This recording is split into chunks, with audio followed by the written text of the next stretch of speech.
وعلى آل سيدنا محمد.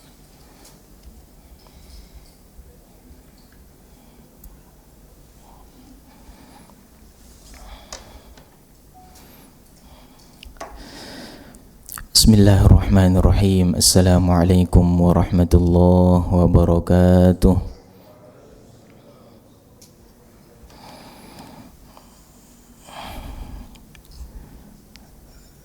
Apa kabar Bapak Ibu semua? Sehat insyaallah ya. Alhamdulillah bisa bertemu lagi di pertemuan yang kedua kali bersama Al-Fakir Muhammad Yusuf, termasuk warga sini insyaallah ya. Alhamdulillah, alhamdulillahi rabbil alamin, wassalatu wassalamu ala ashrafil anbiya'i wal mursalin, sayyidina wa maulana Muhammadin sallallahu alaihi wasallam. Alhamdulillah, puji syukur kita panjatkan kehadirat Allah Subhanahu wa ta'ala yang pada malam hari ini dan termasuk hari pertama daripada bulan Desember, la ilaha illallah, enggak terasa sudah di ujung tahun 2024. Sebentar banget rasanya 2024 ini, tapi kita memohon kepada Allah walaupun terasa sebentar, tapi insya Allah kebaikan-kebaikan yang Allah turunkan di tahun 2024 kita dapatkan semuanya insya Allah. Dan kita berdoa kepada Allah Subhanahu wa ta'ala, mudah-mudahan kita memasuki bulan Desember ini dan kita berharap kepada Allah mudah-mudahan kebaikan-kebaikan, keberkahan-keberkahan dan rahmat-rahmat yang Allah turunkan di bulan Desember ini Allah perkenankan untuk kita dapatkan. Karena percuma Bu, Pak, kalau kita berada di suatu tempat atau mempunyai waktu tapi waktu tersebut tidak mampu kita gunakan untuk kebaikan. Mboemen bahasa Jawanya kalau enggak salah. Soalnya saya itu bukan asli Jawa gitu, makanya belum berani bahasa Jawa secara totalitas, masih 50% gitu. Tapi yang sering kita dengarkan tuh mboemen itu sayang kalau ada satu tempat gak mampu kita gunakan untuk kebaikan. Kalau ada satu waktu kita punya tapi waktu tersebut kita tidak mampu mengerjakan kebaikan dalam waktu tersebut, sayang gitu.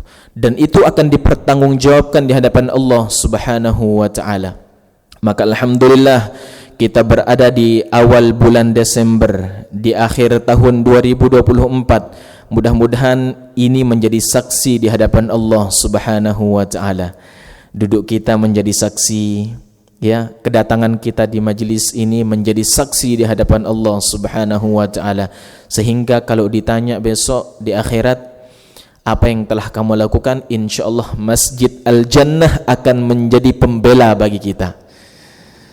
Masjid Al-Jannah akan menjadi naungan bagi kita kelak di akhirat ketika orang-orang lagi kepanasan dengan kemaksiatannya. Ketika orang-orang berada di padang mahsyar, disebutkan dalam hadis bahwa matahari tersebut berada dalam satu jengkal dari kepala kita. Sekarang aja kalau di Gresik Pak, Bu, di Gresik itu bisa disebut 3 mataharinya Pak, saking panasnya. Tapi sekarang ini lagi genting-gentingnya hujan. Hujan itu enggak karu-karuan, waktunya enggak nentu, terus keadaan hujannya itu enggak pasti. Kadang lebat, kadang hujan angin, kadang gerimis-gerimis gitu. Nah, kita bayangkan di akhirat Allah Subhanahu wa ta'ala mengumpulkan seluruh hambanya, dari mulai Nabi Adam sampai akhir zaman besok, di akhir zaman yang dilahirkan terakhir akan dikumpulkan dalam satu tempat yang namanya padang mahsyar. Di situ Allah Subhanahu wa taala akan membuka lebar video-video, kamera-kamera Allah Subhanahu wa taala yang saat ini di dunia, bagaimana keadaan hamba-hambanya. Makanya kita duduk ini kena kamera ini, enggak kamera Masjid Al-Jannah aja. Kameranya Allah Subhanahu wa taala saat ini menyorot kita. Ya. Makanya bersyukur kepada Allah Subhanahu wa taala. Salah satu kenikmatan terbesar bisa beli rumah di area Grand Orchid, terus difasilitasi dengan adanya masjid, dan masjid diprogram dengan semaksimal mungkin bagaimana cara warga-warga setempat bisa menjaga agama Allah Subhanahu wa taala. Ini adalah kenikmatan yang sangat luar biasa yang sulit kita dapatkan di tempat-tempat yang lain. Kalau kita bayangkan, Pak, kalau kita bayangkan di luar, walaupun kita punya rumah, misal 3 rumah di Grand Orchid, bertingkat semuanya, ya, punya mobil berderet 5 di depannya, motor di garasi penuh, di dalam istri 3, la ilaha illallah. Tapi kalau nggak ada satu kenikmatan, semuanya itu nggak ada artinya. Semuanya itu akan menjadi musnah, akan menjadi pertanggungjawaban, akan menjadi beban untuk kita kelak di akhirat di hadapan Allah Subhanahu wa taala.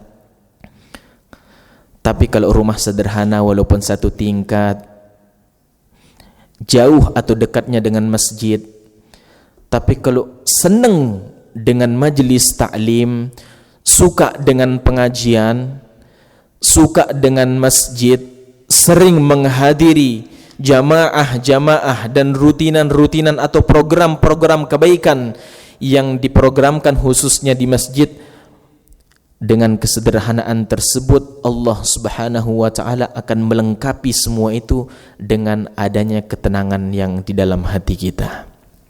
Mudah-mudahan dengan asbab kita duduk di sini, hadir kita di malam ini, insya Allah akan menurunkan sakinah, akan menurunkan ketenangan untuk kita semua.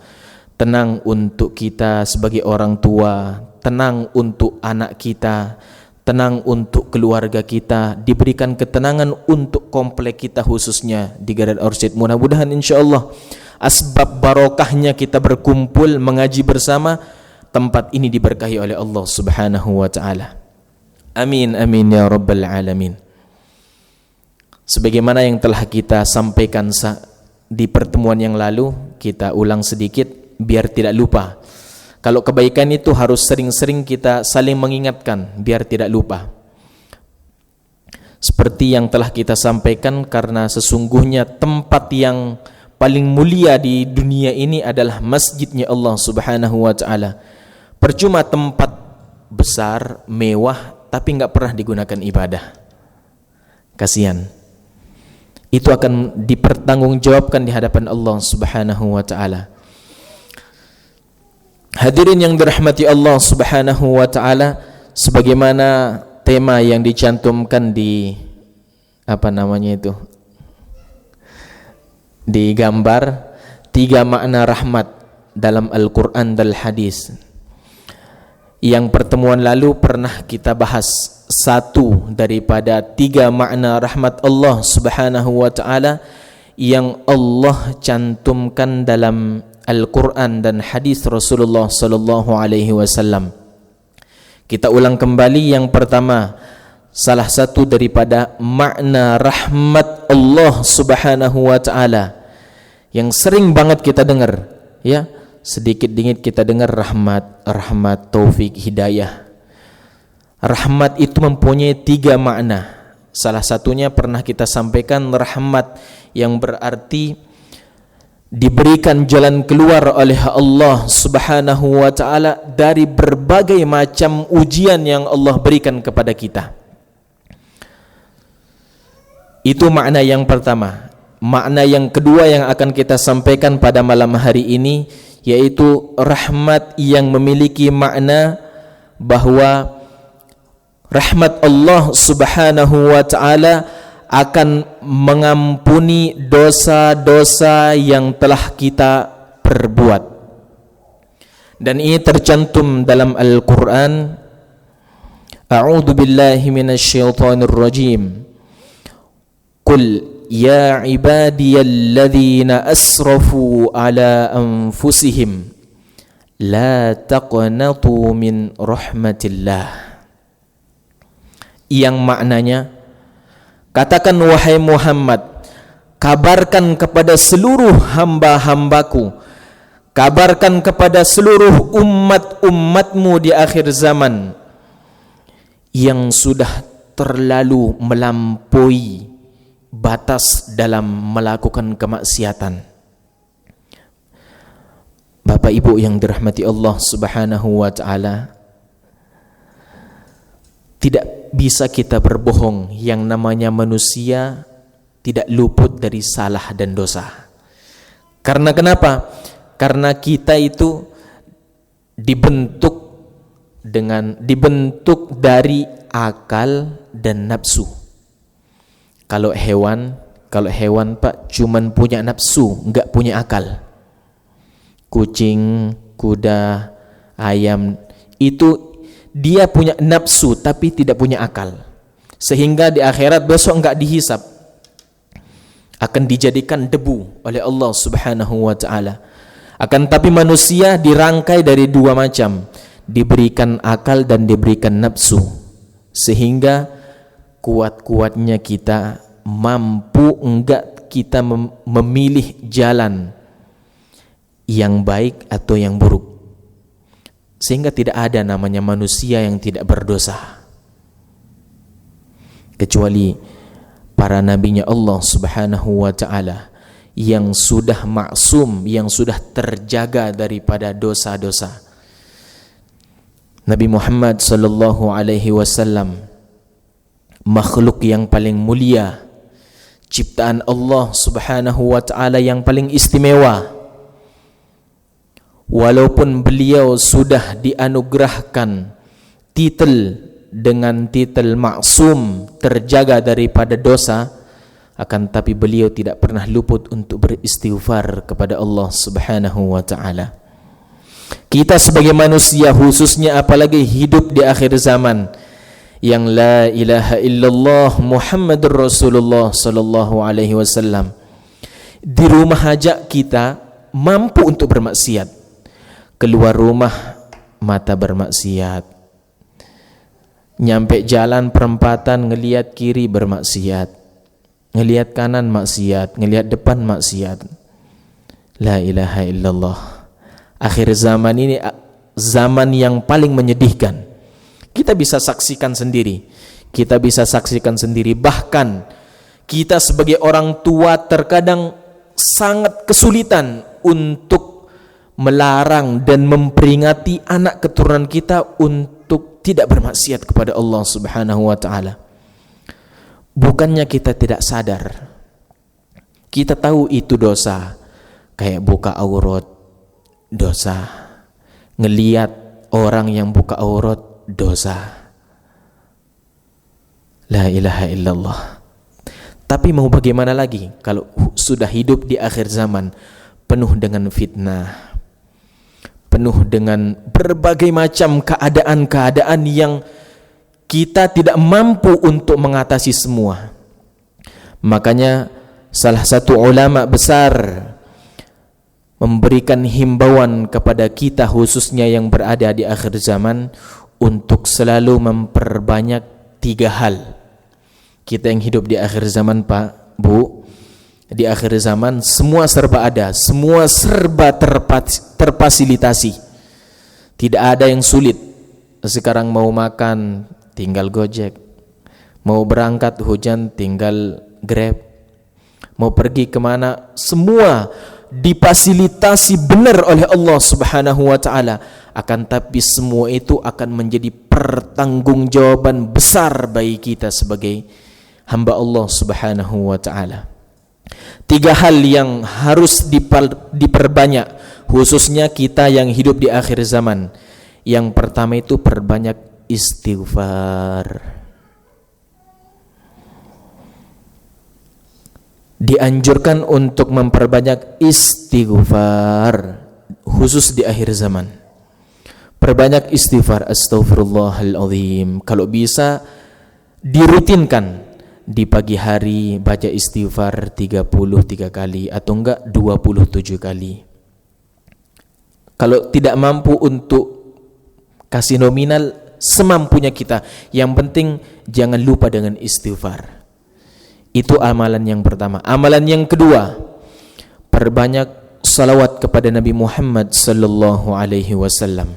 Dan yang ketiga, amalan yang terakhir khususnya di akhir zaman itu, perbanyak sedekah.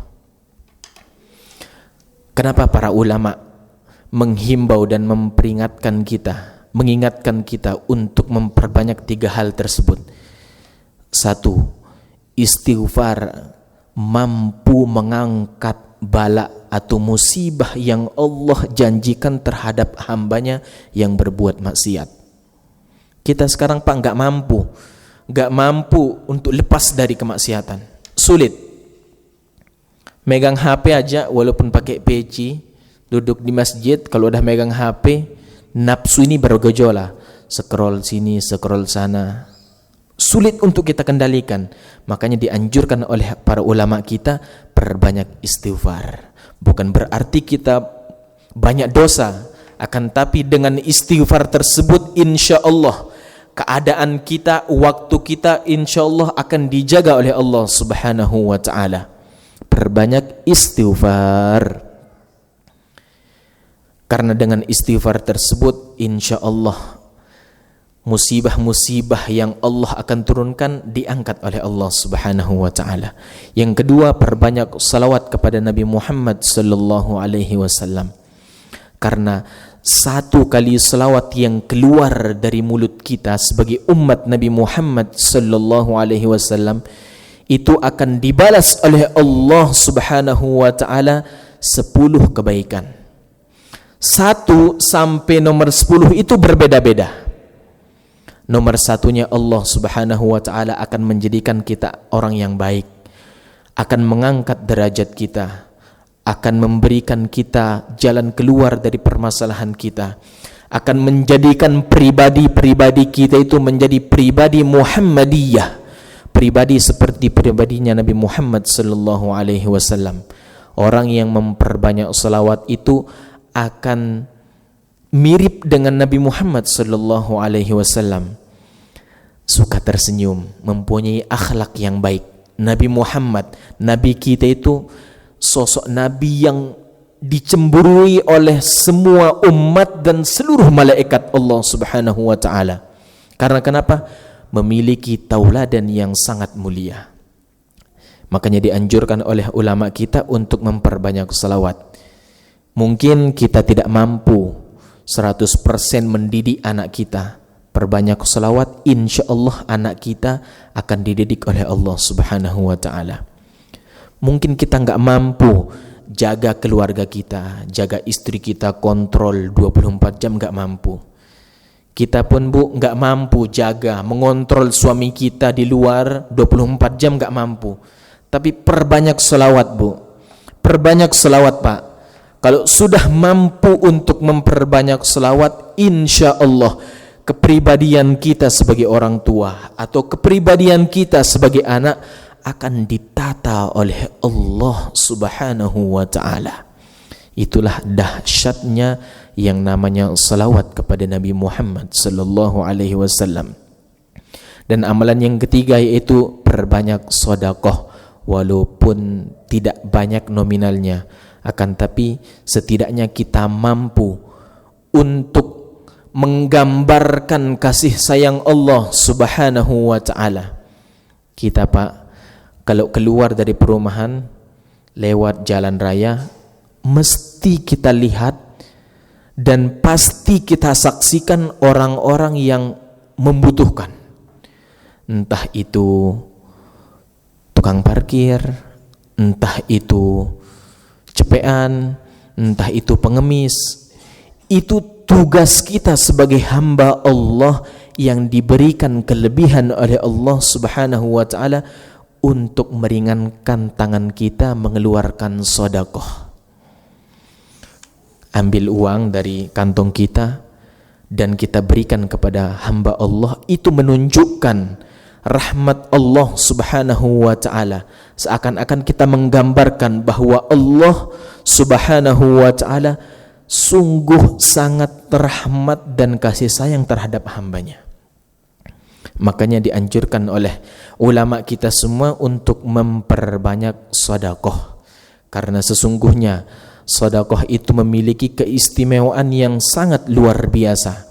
Dengan kita sedekah itu, Pak, Bu, sedekah itu bukan berarti mengurangi harta kita, akan tapi bal yazdad, akan tapi kita keluarkan akan menjadi tambah dan tambah,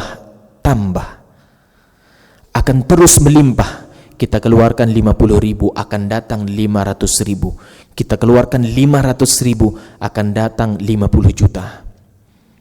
Itu janji Allah Subhanahu wa ta'ala, dan dicantumkan langsung di dalam Al-Quran janji Allah Subhanahu wa ta'ala bagi orang yang suka menginfakkan hartanya di jalan Allah Subhanahu wa ta'ala. Hadirin yang dirahmati Allah Subhanahu wa ta'ala, lanjut daripada makna yang kedua daripada rahmat Allah Subhanahu wa ta'ala, yaitu akan diampunkan dosanya oleh Allah Subhanahu wa ta'ala bagi hamba-hamba yang sudah terlampaui dalam kemaksiatan. Mohon maaf, Pak, terkadang kita itu minder, yang terkadang dalam sifat kita suka dengan kemaksiatan, sudah candu dari kecil, suka dengan kemaksiatan. Barangkali mungkin pernah meminum minuman keras, ataupun pernah barangkali mencuri, ataupun bahkan sangat dahsyatnya pernah membunuh orang sekalipun. Itu Allah Subhanahu wa ta'ala tidak pernah menutup pintu rahmatnya. Walaupun terkadang di mata manusia, ya, kalau orang pernah berbuat maksiat, pernah melanggar, sekedar melanggar hukum negara aja, itu sudah di pandangan manusia sudah dicoret namanya. Tapi Allah Subhanahu wa ta'ala, dengan bergelimang dosa yang kita lakukan, kemaksiatan-kemaksiatan yang kecil maupun besar, kemaksiatan yang kita sadari ataupun yang tidak kita sadari, kemaksiatan dari diri kita sendiri ataupun dari anak keturunan kita, bahkan dari keluarga terdekat kita, itu akan merusak nama baik kita, bahkan nama keluarga kita. Tapi ingat, Allah sedikit pun tidak pernah menutup pintu rahmat bagi hamba-hambanya yang telah terlampaui dalam kemaksiatan. Mana buktinya? Allah Subhanahu wa ta'ala berfirman, ya ibadiyalladzina asrafu, yang bermaksiat pun masih dipanggil oleh Allah Subhanahu wa ta'ala dengan panggilan ya ibadi, hambaku. Kalau kita kan kalau dilihat sama tetangga aja, ya, ngelihat sedikit aja nyerong ini, ya, nyerong sedikit aja udah nggak bener ini orang udah nggak bener ini, nggak becus. Tapi Allah tidak, masih memanggil hambanya yang pendosa dengan kalimat ya ibadi, wahai hambaku. Ibadi, kalimat ibadi itu mencakup kecil ataupun besar, pendosa ataupun tidak pendosa, ahli maksiat ataupun tidak maksiat, dipanggil ya ibadi, ya ibadi alladzina asrafu ala anfusihim. Allah menyifati hamba yang dipanggil, hamba-hambaku, wahai hamba-hambaku yang sudah melewati garis yang sudah aku tentukan, yang sudah terlalu jauh dariku, dipanggil oleh Allah Subhanahu wa ta'ala. Apa kata Allah? La taqnatu min rahmatillah, jangan jauh dari rahmatku. Yang berarti kita yang pernah berbuat dosa, sedikit pun tidak pernah ditutupkan pintu oleh Allah Subhanahu wa taala untuk kita datang dan bersimpuh di hadapan Allah Subhanahu wa taala. Maka bisa kita simpulkan dari makna rahmat yang kedua ini bahwa sesungguhnya bagaimanapun besar kemaksiatan yang pernah kita lakukan, pintu rahmat Allah tidak pernah tertutup. Mari kita merapat di pintunya Allah Subhanahu wa taala dengan perbanyak sujud, dengan memperbaiki salat, dengan memperbanyak istighfar kepada Allah Subhanahu wa taala. Mudah-mudahan dosa-dosa kita diampuni oleh Allah, dosa anak keturunan kita diampuni oleh Allah, dosa keluarga kita diampuni oleh Allah Subhanahu wa taala, dosa orang tua kita diampuni oleh Allah, dosa tetangga kita diampuni oleh Allah, dosa orang-orang terdekat di antara kita diampuni oleh Allah Subhanahu wa taala. Amin amin ya rabbal alamin. Kita selesaikan dengan makna rahmat yang ketiga, yaitu dicantumkan oleh Allah Subhanahu wa taala di awal Al-Quran yang tidak pernah luput kita baca dalam keseharian kita, yaitu Bismillahirrahmanirrahim. Di situ makna yang ketiga, rahmat Allah Subhanahu wa taala, yang berarti kasih sayang Allah Subhanahu wa taala secara totalitas. Maksudnya, rahmat Allah Subhanahu wa taala akan diberikan kepada seluruh hambanya, Islam ataupun belum Islam, kecil maupun besar, kaya ataupun miskin, dengan kalimat Bismillahirrahmanirrahim. Ar-Rahman, rahmat Allah, kasih sayang Allah Subhanahu wa taala yang Allah turunkan untuk semua hamba Allah Subhanahu wa taala yang ada di buminya. Entah itu Islam, entah itu belum Islam, entah itu dia maksiat, entah itu dia tidak maksiat, Allah berikan rahmatnya di dunia. Diberikan fasilitas, diberikan umur yang panjang, diberikan keluarga, diberikan tenaga, kenikmatan mata, kenikmatan lisan yang masih bisa berbicara, berbagai macam kenikmatan-kenikmatan yang menyimpulkan itu adalah rahmat Allah Subhanahu wa taala. Tapi ingat, ada satu rahmat Allah Subhanahu wa taala yang Allah khususkan dengan kalimat Ar-Rahim. Bismillahirrahmanirrahim. Ar-Rahim, kalimat ini akan diberikan, rahmat ini akan diberikan oleh Allah terhadap hamba-hambanya yang mampu menjaga agama Allah Subhanahu wa taala, yaitu orang mukmin. Orang mukmin berbeda rahmatnya dibandingkan dengan orang yang tidak mukmin.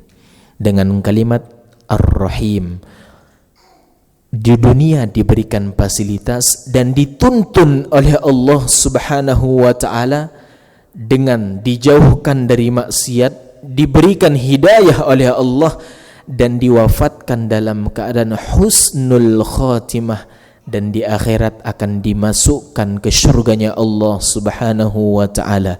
Itulah rahimnya Allah Subhanahu wa taala. Maka kita berharap dan meminta kepada Allah Subhanahu wa taala dengan sifat Rahman dan Rahimnya Allah Subhanahu wa taala, insyaallah kita mampu untuk menjaga dan memakmurkan waktu-waktu kita di dunia yang Allah Subhanahu wa taala amanahkan, dan insyaallah di akhirat akan kita mendapatkan rahimnya Allah Subhanahu wa taala, yaitu masuk ke syurganya Allah Subhanahu wa taala. Amin amin ya rabbal alamin. Hadirin yang dirahmati Allah Subhanahu wa taala, kesimpulan daripada rahmat Allah Subhanahu wa taala yang dicantumkan dalam Al-Qur'an dan hadis Rasulullah sallallahu alaihi wasallam, yaitu makna rahmat ada 3. Yang pertama, rahmat memiliki makna akan diberikan jalan keluar dari berbagai macam ujian yang diberikan oleh Allah Subhanahu wa taala. Dan makna yang kedua yaitu akan diberikan pengampunan dan penghapusan dosa oleh Allah Subhanahu wa taala terhadap hamba-hamba yang sudah melampaui batas dalam kemaksiatan. Dan rahmat yang ketiga bermakna kasih sayang Allah Subhanahu wa taala secara totalitas untuk seluruh kalangan hamba Allah Subhanahu wa taala. Mudah-mudahan janji-janji Allah Subhanahu wa taala yang tercantum dalam Al-Qur'an dan rahmat-rahmat Allah turun kepada kita semua insyaallah. Amin amin ya rabbal alamin. Turun untuk keluarga kita, turun untuk lingkungan kita, turun untuk khususnya masjid kita, Masjid Al-Jannah. Ya Allah, mudah-mudahan Masjid Al-Jannah ini makmur dengan kebaikan, makmur dengan solat jamaah, makmur dengan ta'lim, makmur dengan i'tikaf, makmur dengan bacaan Al-Quran, sehingga insyaallah dengan barokahnya masjid lingkungan kita menjadi aman insyaallah. Amin amin ya rabbal alamin. Hadirin yang dirahmati Allah Subhanahu wa taala, pernah kemarin Ustadz sahib takmir masjid berpesan ke Al-Fakir khususnya, yang insyaallah mudah-mudahan diberikan kemudahan dan diberikan keistiqomahan untuk sama-sama diskusi khususnya di awal pekan, di awal bulan. Seperti malam ini insyaallah di setiap bulan, di awal bulan insyaallah kita tetap mengisi diskusi, insyaallah kita buka kitab fikih insyaallah ya. Bismillah, kita buka kitab fikih. Kitab fikih itu menerangkan tentang bagaimana cara kita beribadah dengan baik. Kan kalau Pak Profesor yang kemarin yang ngisi di minggu ketiga itu membuka kitab Arba'in, membuka kitab hadis. Kitab hadis itu di dalamnya diterangkan berbagai macam tentang hadis Rasulullah sallallahu alaihi wasallam, tentang bagaimana cara kita bermuamalah dengan keluarga kita, dengan anak keturunan kita, yang lebih condong dengan tasawuf, bagaimana cara kita berinteraksi dengan manusia dengan baik. Dan insyaallah kita Al-Fakir akan membuka kitab fikih. Kitab fikih itu insyaallah akan dibahas di dalamnya bagaimana kita beribadah dengan baik. Selama ini mungkin kita masih belum maksimal ibadah kita. Kemungkinan solat kita masih solatnya keturunan. Kenapa dikatakan keturunan? Ya kita solat tapi nggak tahu ilmunya. Kita solat karena ngelihat orang tua kita, kita solat karena ngelihat guru-guru kita, tapi kita belum maksimal, belum mengetahui secara mendetail bagaimana hukumnya solat, apa yang harus dikerjakan dalam solat, kewajiban-kewajiban yang harus kita lakukan sebelum solat, di tengah-tengah kita solat, bahkan selesai kita solat pun ada rukun-rukun dan kewajiban yang diterangkan oleh ulama-ulama kita, sehingga insyaallah di setiap awal bulan kita mengaji kitab fikih. Dan insyaallah tetap kita awali dengan bagaimana motivasi-motivasi agar kita itu semangat beribadah, bukan hanya sekedar memperbaiki ibadah kita, tapi di samping kita beribadah kita itu butuh vitamin. Kita Pak kalau enggak ada vitamin di badan kita ini, kalau enggak kita konsumsi minuman, kalau enggak minum air putih, kalau enggak makan nasi, kalau enggak makan vitamin, yang enggak banyak-banyak vitaminnya, badan kita ini akan lemes. Ini kita gambarkan ya.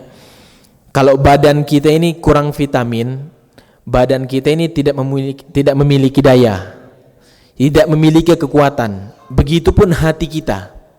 Hati kita kalau tidak sering diberikan konsumsi, kalau sering tidak diberikan makanan, maka hati kita ini akan mati. Kalau hati sudah mati, Bu, Pak, semua aktivitas-aktivitas itu akan terporsir oleh akal pikiran kita, terbatas. Semua serba akal, semua serba akal. Rezeki kita tata dengan akal pikiran kita. Kita batasi, kita prioritaskan dengan akal pikiran kita bahwa rumah saya harus seperti ini. Kenapa seperti itu? Hati sudah mati. Yang hidup cuma jasadnya. Makanya insya Allah setiap awal bulan kita selalu memberikan motivasi-motivasi dari ulama-ulama kita, bagaimana fadilahnya, kelebihannya kita hadir di majelis taklim, bagaimana kelebihan kita ngaji, bagaimana kelebihan kita berjamaah, bagaimana kelebihan kita solat dengan khusyuk. Di situ nanti akan timbul semangat untuk beribadah. Di samping kita memperbaiki ibadah-ibadah kita dengan ilmu fikih, insyaallah nanti akan kita bahas. Di samping itu juga akan kita berikan motivasi biar semangat untuk mengerjakan ibadah.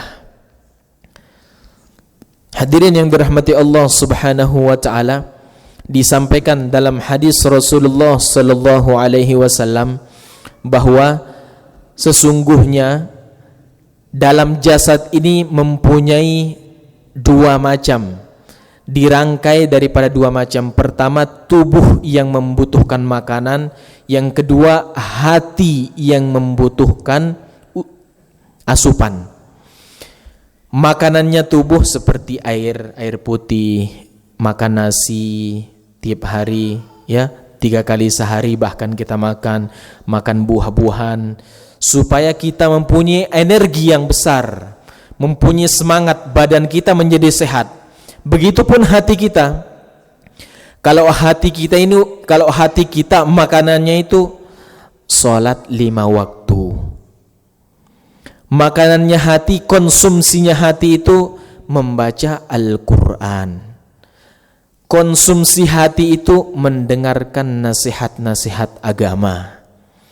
Makanannya hati itu ibadah, bersedekah, hadir majelis taklim. Itu akan menjadikan hati kita itu akan menjadi hidup. Kalau sudah hati menjadi hidup, badan sehat, insya Allah ibadah menjadi maksimal. Tapi kalau sudah badan sehat tapi hati yang mati, ibadah enggak karu-karuan. Kadang sehat, badan ini sehat, mata ini masih jelas ngelihatnya ke depan, lisan ini tidak rusak, kaki masih sehat untuk melangkah. Tapi kalau sudah hati yang mati, ya, masjid 5 meter dari rumah enggak kuat Pak. Ada mobil buat kita berangkat walaupun kalau hujan, enggak kuat. Karena kenapa? Hati sudah sakit, enggak dikasih vitamin, enggak pernah dengar nasihat, enggak pernah dengan Al-Quran, enggak pernah dengar sabda Rasulullah sallallahu alaihi wasallam. Maka semangat untuk ibadah itu 5% dari 100%. Makanya kita usahakan untuk kita sering-sering menghadiri majelis taklim, sering-sering untuk ngaji. Kemanapun kita ngaji, dan sama siapapun kita ngaji, yang penting ngaji. Usahakan berikan waktu untuk hati kita, sering-sering mendengarkan nasihat agamanya Allah Subhanahu wa taala.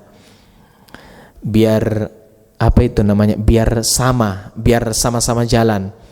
Badan sehat, bisa beraktivitas, bisa mencari nafkah. Begitupun hati kita. Hati kita itu butuh asupan, mampu untuk sholat jamaah, hadir pengajian, bisa bersedekah, bisa mendidik anak-anak kita. Insya Allah mudah-mudahan dengan seperti itu umur kita akan diberkahi oleh Allah Subhanahu wa taala, dan dengan keberkahan tersebut insya Allah kita mendapatkan keridhaan Allah Subhanahu wa taala. Amin amin ya rabbal alamin. 10 menit sebentar lagi akan masuki waktu Isya dan kita buka insyaallah di di pertemuan di bulan ya Allah. Setahun lagi baru ketemu lagi. Astagfirullah. Ya, tahun depan. Masih setahun lagi. Setahun depan insyaallah baru ketemu lagi insyaallah di Januari. Mudah-mudahan insyaallah diberikan umur yang panjang insyaallah ya. Kemarin sempat risau, prihatin itu maksudnya kita karena kita enggak di sini sehingga ada beberapa informasi dari grup itu, ada beberapa dari warga atau keluarga dari warga kita yang meninggal dunia, yang wafat. Tapi belum Al-Fakir belum mampu untuk hadir, belum bisa untuk hadir. Tapi kita doakan mudah-mudahan walaupun kita tidak hadir, tapi insyaallah Fatihah kita, doa kita untuk beliau yang sudah mendahului kita insyaallah nyampe insyaallah ya. Kita doakan untuk keluarga kita yang sudah mendahului kita, keluarga dekat kita, tetangga kita yang sudah wafat, insyaallah husnul khotimah semuanya insyaallah ya, dapat rahmat dari Allah Subhanahu wa taala. Ya Allah, sedih rasanya kalau ada warga yang mendapatkan musibah. Makanya insyaallah mudah-mudahan dengan barokahnya ini musibah-musibah yang akan diturunkan insyaallah diangkat, enggak jadi diturunkan oleh Allah Subhanahu wa taala berkat adanya majelis taklim insyaallah ya. Insyaallah bab yang akan kita buka pertama yaitu bab tentang air. Walaupun itu terlihat remeh, masa ke air kita bahas? Emangnya enggak ada pembahasan yang lebih menarik Ustaz? Ada, tapi seremeh-remehnya yang namanya air itu sampai dicantumkan dalam kitab fikih. Saking pentingnya. Karena kenapa?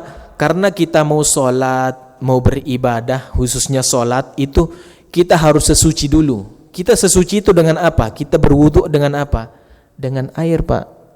Sehingga setidaknya kita harus tahu hukum air itu seperti apa gitu. Ya, insyaallah walaupun sepele, kelihatannya sepele, masa kita bahas air Ustaz, jauh-jauh dari Gresik datang ke Malang kok ngisi tentang air. Astagfirullah. Ya, kita tidak melihat airnya, yang kita lihat ilmu Allah Subhanahu wa taala yang berada di dalam air. Tiap hari kita minum air, minum teh, ya, minum kopi dan sebagainya. Tapi tahu enggak kita hukum air itu seperti apa? Ini di depan Al-Fakir, ini ada 2 macam air. Ini air putih, ini air teh. Ini Pak, Bu, kalau dalam hukum agama beda hukumnya ini, ya. Ini beda hukumnya, ini beda hukumnya. Walaupun dua-duanya bisa diminum. Ini bisa menghilangkan haus, ini pun bisa menghilangkan haus. Gitu. Ya. Biar menariknya lagi insyaallah bulan depan baru kita bahas. Tahun depan ya Allah. Tahun depan tahun 2025 ya Allah. Wis lemes denger ya. Mudah-mudahan insyaallah ya tahun depan kita bahas tentang air ya. Sepele rupanya tapi insyaallah berkah untuk kita insyaallah ya. Kita tahu bagaimana hukumnya air. Ini aja air putih beda hukumnya, air teh beda hukumnya.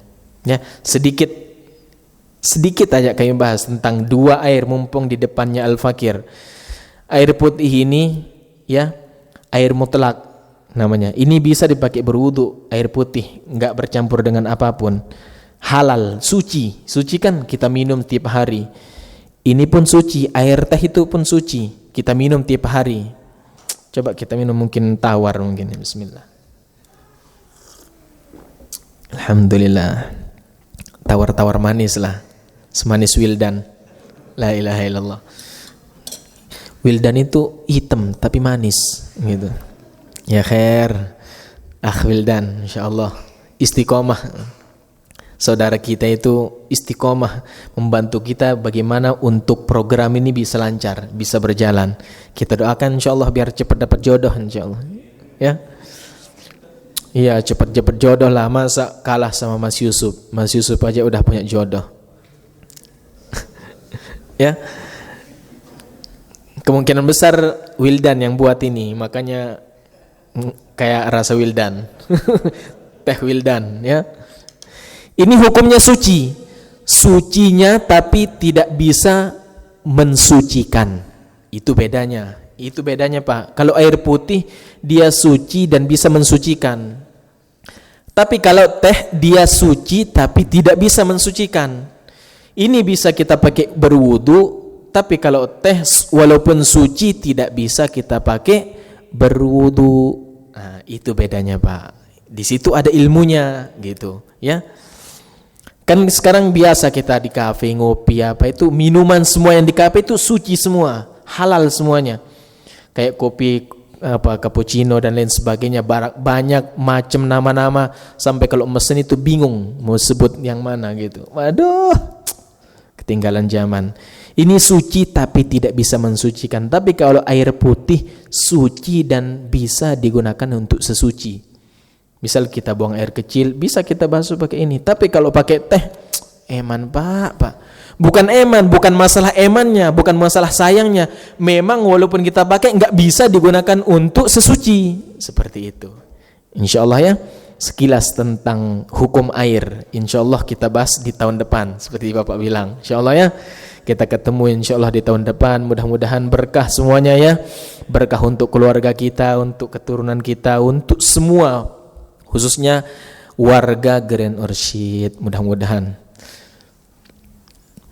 Mungkin itu yang dapat Al-Fakir sampaikan. Barangkali sambil menunggu azan ada yang ditanyakan atau diusulkan, fadhol, kami persilahkan.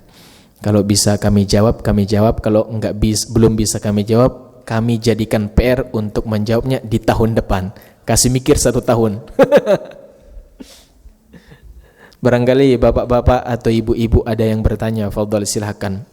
Untuk khusus masalah pertanyaan bebas, ya, untuk masalah pertanyaan bebas. Ya bukan masalah air, ya, bukan masalah tehnya Wildan.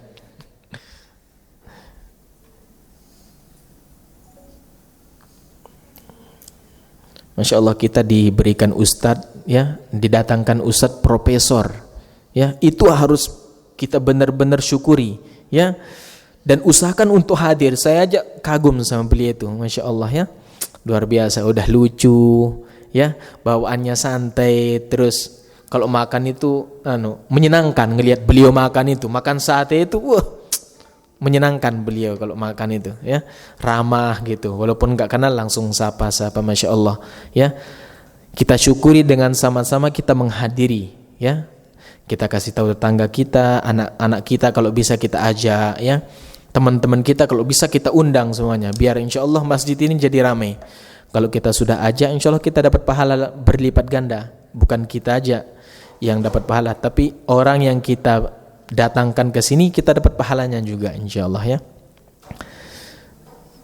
Barangkali itu yang bisa kami sampaikan. Mudah-mudahan diberkahi oleh Allah Subhanahu wa taala dan dijadikan sebagai catatan amal ibadah kita dan menjadi bukti di akhirat bahwa kita pernah mengaji. Seperti itu ya. Mudah-mudahan dengan sebab itu rahmat turun masuk surga. Amin ya rabbal alamin. Itu yang dapat kami sampaikan. InsyaAllah ketemu di tahun depan dalam keadaan sehat walafiat. Billahi taufiq wal hidayah. Wassalamualaikum warahmatullahi wabarakatuh.